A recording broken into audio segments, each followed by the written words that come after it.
대림절 두 번째 주일입니다. 대림절은 성탄절을 기다리는 절기이죠. 성탄절이 되어지면 모두가 마음속에 소원을 간절히 바라게 되고 선물을 기대하게 됩니다. 어린 시절 교회에서 모여서 또래끼리 선물 교환을 한 적이 있습니다. 선물 하나를 풀면서 좋아하고 그리고 그것을 간직했던 그런 기억들이 있습니다.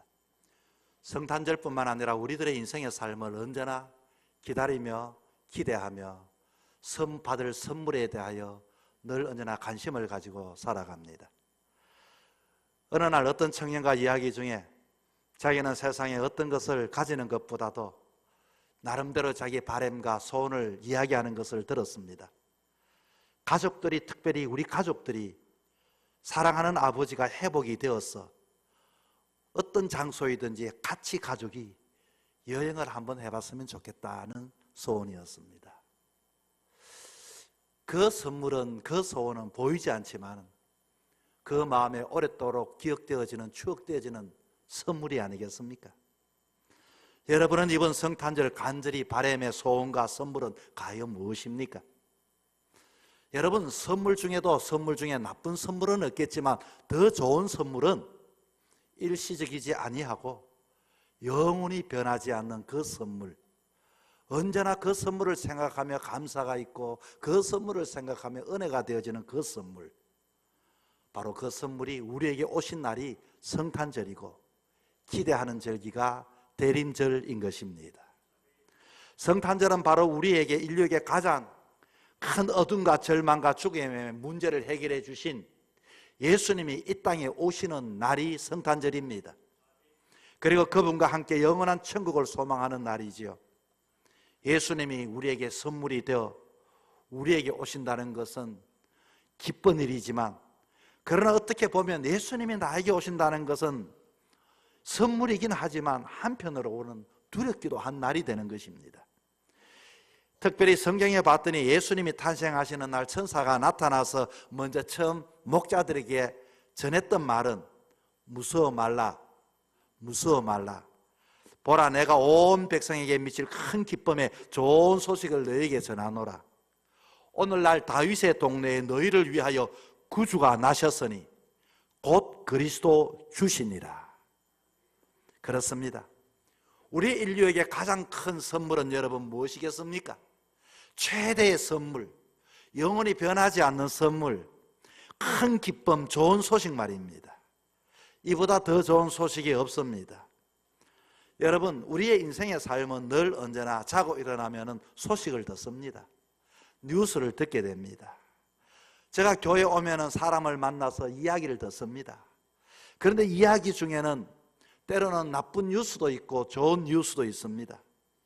여러분, 힘든 뉴스, 나쁜 뉴스는 자꾸 듣게 되면 마음이 무겁습니다. 그리고 그 뉴스를 듣게 되면 이와 같이 서로 싸우고 분쟁하고 그 뉴스를 자꾸 듣게 되면 의욕이 꺾여지게 되는 것입니다. 좋은 뉴스는 무엇입니까? 살리는 뉴스입니다. 살리는 소식입니다. 약한 자가 강하게 되고 낙담한 자가 소망을 갖게 되고, 지금은 어렵고 힘들지만 그러나 참고 이기면 우리에게 기쁨이 되어지고 죽을 자가 살게 되어지고, 이것이 기쁜 소식입니다. 이 살리는 소망, 살리는 소식, 여러분 또한 듣지만은 여러분이 이 세상의 삶을 살아가면서 좋은 소식을 많이 전하는 인생 될 수 있기를 바랍니다. 우리 인생에서 기대를 가지고 살지만 그 어떤 것도 우리 인생에 좋은 성탄 뉴스만큼 큰 뉴스는 없습니다.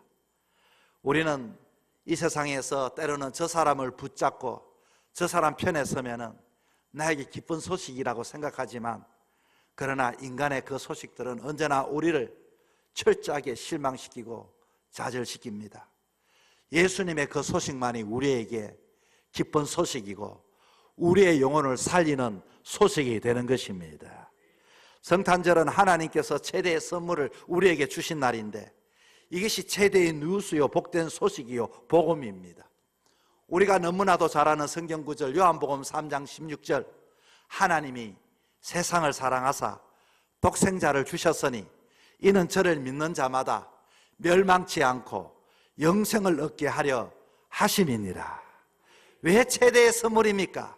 누구든지 키가 큰 사람이든지 키가 작은 사람이든지 배운 사람이든지 배우지 못했던 사람이든지 이쪽 사람이든지 저쪽 사람이든지 누구든지 예수님을 믿기만 하면은 주님께서 우리에게 영생을 주는 이 소식, 이 뉴스, 여러분 누구든지 우리는 신랑 되신 그분을 맞이하기만 하면 신부가 되어지면 천국을 소유할 수 있게 되는 것입니다. 영생을 얻게 되는 것입니다. 여러분 오늘 본문에 나오는 이 열처녀의 이야기, 모두 신랑이 오신다는 뉴스를 들었습니다. 야, 나도 신랑을 맞아야겠구나. 나도 그 신랑을 통해서 천국을 소유할 수 있게 되겠구나. 나도 영생 얻을 수 있겠구나. 나도 이 어두움에 날마다 힘들고 어려운 삶 속에서도 잔치집에서 영원히 살 수 있겠구나. 신랑 온다는 소식을 들었습니다. 열처녀가 기쁜 소식을 다 듣고 기다렸지만 5처녀만이 신랑을 맞이하여 천국을 소유하고 영원한 축복을 얻게 되었다는 이야기입니다. 그렇다면 우리는 어떻게 10처녀가 있었는데 이 5처녀를 보면서 우리는 어떻게 하면 이 성탄절에 대림절을 잘 준비하여 가장 크신 예수님을 선물로 받을 수 있을까? 오늘 본문을 통하여 몇 가지 교훈을 얻고자 합니다. 첫째는 이 대림절에 영적으로 깨어 있어야 합니다. 성탄의 소식을 듣고 우리가 해야 할 일은 깨어 있어야 합니다. 이 깨어 있다는 것은 뭡니까? 예수님이 오신다는데 무엇을 준비해야 합니까? 여러분 우리가 결혼을 준비한다 그러면 사람들은 뭘 준비합니까? 결혼식장을 준비하고 집도 준비하고 나름대로 준비해 보지만 막상 결혼 생활이라고 하는 내가 이 사람을 만나서 어떻게 살 것인가, 어려움이 올 때 어떻게 살 것인가, 자녀를 놓으면 어떻게 살 것인가, 잠시 잠깐의 결혼 생활은 그렇게 그 식장에서 식을 하고 그리고 그 좋은 옷을 입고 결혼식은 준비하지만 결혼 생활은 정작 준비를 하지 못한다는 것입니다. 오늘 본문에도 마찬가지입니다. 이들은 신랑을 기다리고 다 있습니다. 열처녀들은 신랑을 준비하고 나름대로 음식도 준비도 하고 청소도 하고 분위기도 살리고 머리에 핀도 꽂고 색깔도 서로 좀 봐달라고 그러고 나름대로 다 준비를 합니다. 얼굴에 손질을 하고 몸치장을 하고 그리고 가장 중요한 것, 신랑을 맞이하기 위해서 당시에는 밤에 결혼식을 하였습니다. 모두가 등잔을 가지고서 등장도 예쁜 등장 깨끗하게 닦아서 준비를 했지만 정작 신랑을 기다리면서 등불을 피울 그 기름을 충분히 준비하지 못했다는 것입니다. 우리의 결혼 생활도 그런 것 같습니다. 다 완벽하게 준비하는 것 같았지만 정작 필요한 문제가 생겼을 때, 어려움이 생겼을 때 결혼 생활하면서 겪게 되어질 이 사회생활 그리고 모든 삶 속에서의 이것 기름을 준비하지 못할 때가 많이 있습니다. 아무리 옷을 잘 입고 화장을 잘하고 목욕 재개하면 무엇합니까? 등불을 준비하지 못하면 잔치집에 들어갈 수가 없는데 오늘 본문에 봤더니 슬기로운 5처녀와 미련한 5처녀는 다 같이 등잔은 준비했습니다. 그리고 기름도 그러나 눈에 보이지 않는 이 기름은 그냥 조금만 준비했다 그 말인 것입니다. 신랑이 드디어 오는 것을 준비하지 못했습니다. 다시 말하면 보이지 않는 것을 소홀히 했다 그 말입니다. 남들 보기에는 신부 옷이 멋집니다, 등불도 멋집니다, 이제는 신랑만 오면 되겠습니다 했지만 신랑을 기다리는 그 등불의 기름을 준비하지 못했다는 것입니다. 여러분 이것은 무엇을 의미합니까? 중요한 분기점은 신랑이 드디어 왔기 때문에 그런 겁니다. 기다림이 길어지니 여러 가지 준비를 하느라 피곤해지니 모두가 몸이 여러분 얼마나 피곤하겠습니까? 밤이 되니 몸이 졸기 시작합니다. 다시 말하면 종말론적인 이 신앙, 예수님을 만나기 위해서 영접하기 위해서는 깨어있는 신앙이 우리에게 필요한 것입니다. 여러분 슬기로운 처녀들은 눈 뜨고 있다가 신랑을 맞이한 게 절대로 아닙니다. 슬기로운 처녀도 인생의 삶을 살아가면서 얼마나 피곤하고 졸리겠습니까? 그런데 슬기로운 처녀들이 미련한 처녀들과 다 같이 졸고 잤다는 것입니다. 여러분 이게 무슨 뜻입니까? 그럼에도 불구하고 깨어 있다는 것은 밤새워 눈을 뜨는 것이 아니라 아무 때나 오셔도 괜찮습니다. 내가 이와 같이 인생의 흉년을 맞을 때도 주님 오셔도 내가 괜찮습니다. 내가 인생의 풍년을 맞을 때도 괜찮습니다. 다시 말하면 오늘 본문에 이렇게 표현합니다. 다 졸며 잘세. 5명만 잔 게 아닙니다. 5명만 좋은 게 아닙니다. 10명 다 졸았습니다. 10명 다 잤습니다. 미련한 처녀는 졸고 슬기로운 처녀도 똑같이 졸았습니다. 졸 수 있습니다. 육신이 연약하니. 그러나 이 두 사람의 차이는 슬기로운 처녀는 준비를 잘 갖추고 졸았고, 이와 미련한 처녀는 준비할 것이 남아있는데도 그것만 보여지는 것만 준비했지 정말로 신랑이 드디 오는 것을 준비하지 못했다, 그 말인 것입니다. 여러분, 우리가 이와 같이 기다리다 지치면 졸 수도 있습니다. 여러분, 우리가 언제든지 주님께서 이렇게 주님께 말해야 됩니다. 내가 일할 때 오셔도 주님 괜찮습니다. 그러나 아멘 주 예수여 어서 오시옵소서. 내가 돈 벌 때 오셔도 아멘 주 예수여 오소서. 언제든지 이와 같이 이것이 바로 껴있는 신앙인 것입니다. 우리는 언제나 모든 것이 내 입장에서 잘 갖춰져 있고 껴있다는 것은, 인생이라는 것은 굴곡이 있을 수밖에 없습니다. 인생이라는 것은 힘들 때도 있고 바람날 이와 같이 센 바람을 맞을 때도 있습니다. 넘어질 때도 있습니다. 그러나 내 영혼이 그때 온다 할지라도 준비되어 있는 자만이 예수님을 맞이할 수 있게 되는 것입니다. 두 번째는 타오르는 기름을 준비해야 합니다. 기름이라 할지라도 이 기름이 타오르는 불이, 성령의 불이 붙어야 합니다. 대림절은 신랑 되신 주님이 오시는 준비하는 절기라고 그랬죠. 슬기로운 5 처녀는 등과 함께 기름을 준비했고, 미련한 5 처녀도 등과 함께 기름을 준비했습니다. 여러분, 그런데 이 기름은 가만히 보면 이 성경에 보니까 이런 말이 있습니다. 기름은 성령의 역사로 이렇게 비유하기도 합니다. 그렇다면 질문이 있죠. 이 성령의 역사를 이렇게 하는데, 그러면 성령의 역사가, 기름이 어떻게 떨어지느냐, 어떻게 성령이 떨어지고 줄어드느냐, 이렇게 질문할 수가 있습니다.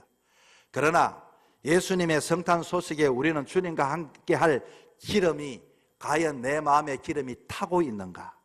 준비해야 할 그 기름은, 이 기름이 있다가 시간이 지나가며 없어지는 것처럼 성령이 있다가 없어질 수 있는가 질문할 수 있지만, 그러나 다시 한 번 더 우리가 사랑하는 여인과 결혼을 했다면, 나는 이미 결혼했기 때문에 누구의 아내가 되고 남편이 됩니다. 신분이 바뀌었습니다. 예수를 믿게 되면 누구든지 성령께서 임하시게 됩니다. 처음 새 가정의 두 사람은 얼마나 뜨겁습니까? 얼마나 정말로 그것이 활활 탑니까? 그런데 삶을 살아가면서 남편이 옆에 있어도, 남편이 함께 있어도 반려견에게 순위가 밀리는 가정이 있을 수 있습니다. 그런데도 여러분, 그렇다고 해서 그 사람은 결혼을 하지 않는 사람이 아닙니다. 그 마음에, 사랑하는 마음이 식어져 버리고 불이 타지 않는다는 것입니다. 부부가 서로 간섭하지 말자. 이제 우리 서로 관심 끄고 살자. 옛날에 여러분 그렇게 살았습니까? 똑같은 그렇게 산다 할지라도 그 사람은 부부 관계입니다. 우리 안에 성령께서 이미 임재합니다. 예수 믿으면 누구든지 성령이 임재합니다. 그러나 기름은 있지만 불타지 않는 기름. 여러분, 불은 무엇입니까? 불이라고 하는 것은 주변을 밝히는 것입니다. 어두움 속에 불이 붙으면 밝아집니다. 차가운 곳에 불이 타면 따뜻해집니다. 온기가 흐릅니다. 이와 같이 불이 타면, 불이 있으면 정말로 생고기라도 그 불 위에 얹어지면 정말로 그 기름 냄새가 나고 막 맛있는 냄새가 나고 먹기가 좋고 묻고 싶고 침이 흐릅니다. 그러나 기름이 있다고 하도 불이 붙지 않으면 절대적으로 이와 같이 역사가 나타나지 않게 되는 것입니다. 우리 안에 성령께서, 여러분, 정말로 성령님이 역사 안에 내가 사는 것입니다. 유대인들은 제사만 지나면 하나님의 자녀인 줄 알았습니다. 오늘날 마찬가지입니다. 주일날 교회만 오면 구원이 보증되는 걸로 알지만 그렇지 않습니다. 여러분, 헬라인들은 구원을 지식으로 이와 같이 가지면 구원받는 줄로 알았습니다. 성경 좀 안다고 해서 하나님의 자녀 되는 게 여러분 아닙니다. 로마인들은 법과 질서를 잘 지키면은 1등 시민이요 구원받았다고 생각했습니다. 오늘날 그리스도인 중에 너른여나 원칙과 법칙을 따라 살고 도덕적으로 정신 수양하고 사는 것이 예수 믿는다고 생각합니까? 절대로 그렇지 않습니다. 현대판 유대인들, 현대판 헬라인들, 현대판 로마인들이 교회 안에 많이 있습니다. 이것을 본문이 우리에게 지적하는 바입니다. 우리 가운데 종교적인 형식과 그 칠해가 되어서 정작 있어야 할 기름이 있기는 있지만 불타지 않는 신앙, 성령의 역사가 없는 사람들이 얼마나 많은지 모릅니다. 성령을 소멸케 하면 안 되는 것입니다. 성령이 우리 안에 계시는 것입니다. 기도를 드리되 형식적인 기도, 인위적인 기도가 아니라 하나님과의 교통이 없는 그 기도에는 기도의 능력이 나타나지 않게 되는 것입니다. 예배에 출석은 하고 있지만 주님과의 만남이 없이 사람을 만나고 사람을 보여주는 그 모임은 예배가 되어질 수가 없습니다. 헌신은 있지만 정말로 성령의 충만함을 가지고 내 힘으로 하는 것이 아니라 하나님의 신 능력으로 감당하는 사람들에게 성령의 역사와 은혜와 결과가 나타나게 되는 것입니다. 좋은 설교는 구별할 줄 알지만은 말씀대로 살지 못하고 순종이 없는 사람에게는 그 안에 성령은 있지만은 성령이 소멸되어져 성령이 역사하지 않는 삶이 되는 것입니다. 소위 이것을 보고 종교인이라고 말합니다. 바울은 어린 교역자 디모데에게 편지 중에 말세의 특징을 이렇게 설명합니다. 경건의 모양은 있으나 경건의 능력이 없다라고 이렇게 말세가 되면 이것을 지적해 줍니다. 오늘날 여러분 그리스도인이 없는 게 아닙니다. 수많은 그리스도인들이 우리 주변에 있습니다. 그러나 중요한 것은 정말로 경건의 모양이 아니라 경건의 능력을 부인하는 사람들이 있다는 것입니다. 신앙의 껍데기만 있지만 신앙의 알맹이가 없는 사람, 형식은 있지만 내용을 담지 못하는 삶, 그런 사람들이 교회에 많이 몰려오는 시대는 종말의 시대라는 것입니다. 세상의 마지막 때가 되면 경건의 모양은 있지만 파워와 능력이 없는 것. 여러분, 등잔에 관심을 갖지 마십시오. 정말로 내 안에 성령의 역사가 불이 타고 있는가? 내 안에 타는 성령의 역사를 통하여 주변이 밝아지고 있는가? 내 안에 성령의 역사를 통하여 이와 같이 냉기가 도는 이 세상 속에 따뜻함을 나를 통하여 공급해 주고 있는가? 해결하지 못할 문제가 이와 같이 생고기와 똑같은 것이 있다 할지라도 성령을 통하여 그것을 노릇노릇하게 익혀줄 수 있는 능력이 나에게 있는가? 여러분, 그와 같은 타오르는 기름을 준비함으로 예수님을 맞이할 수 있기를 바랍니다. 천국은, 세 번째는 천국은 각자의 것입니다. 본문이 말하는 또 다른 핵심이 있습니다. 기름은 다른 사람의 것을 빌려 쓸 수 없다는 것을 이야기해 줍니다. 신랑 맞으라 소리가 들려왔습니다. 소리를 듣고 정신을 번쩍 차리고 10명이 다 일어났습니다. 이때 기름이 채워진 등의 불빛은 환하게 켜졌지만 이미 기름이 다 타버린 그 등잔에는 검은 거름만, 냄새만, 주변의 냄새만 독하게 나고 주변의 사람들을 불쾌하게 하고 그 불빛이 꺼져갑니다. 준비하지 못한 다섯 처녀는 뭐라고 말합니까? 너희 기름을 좀 나누어 달라. 들려오는 대답이 뭡니까? 우리와 너희의 떡이 다 부족할까 하노니 차라리 파는 사람들에게 가서 너희 쓸 것을 사라. 야박하게 들립니다. 천국이 그렇습니다. 여러분, 남편이라도 사랑하는 자녀라도 함께 하기에는 충분하지 않습니다. 신랑이 도착한다는데 밤이 깊지만 별다른 도리가 없기에 기름을 사러 갔습니다. 기름을 사왔더니 잔치하는 집은 굳게 닫혀 있었습니다. 주여, 주여, 아무리 두드리고 열어달라고 말해도 그 문은 열려지지 않습니다. 여러분 아셔야 합니다. 천국의 문은 항상 열려져 있습니다. 그러나 한번 닫힌 문은 절대로 여러분의 인생에 열려지지 않게 되는 것입니다. 이게 종말입니다. 신앙의 삶은 누구도 대신할 수 없습니다. 열처녀의 비유에 말씀하신 주님의 교훈입니다. 이제 우리는 우리 자신에게 물어야 합니다. 예수님은 진정 나의 주인이고 나의 구세주인가를 말입니다. 신랑이 오므로 준비된 자들은 함께 혼인잔치에 그 신랑과 함께 불을 밝히고 그와 같이 잔치집에 들어갑니다. 문이 닫혔습니다. 주님은 모든 사람이 구원받기를 원하십니다. 죽게 나오는 모든 사람을 구원하십니다. 한 번 닫혀진 천국의 문은 열려지지 않습니다. 문이 닫히기 전에, 인생의 항공기가 오기 전에, 건강하고 눈이 밝아 총명이 흐려지기 전에 준비할 것을 준비하고 일할 것을 일하라는 말씀인 것입니다. 여러분이 가진 에너지가 있습니까? 건강이 있습니까? 은사가 있습니까? 여러분 어디에 서시겠습니까? 최근에 우리 교회 등록하신 분이 이와 같이 저와 마주 앉아서 들려주는 이야기였습니다. 과거에는 본인이 집사였는데 예수를 잘 믿었답니다. 그런데 수년간 예수님을 잊고 살았답니다. 쉽게 말하면 그 안에는 성령님이 계셨지만 성령의 불이 꺼졌죠.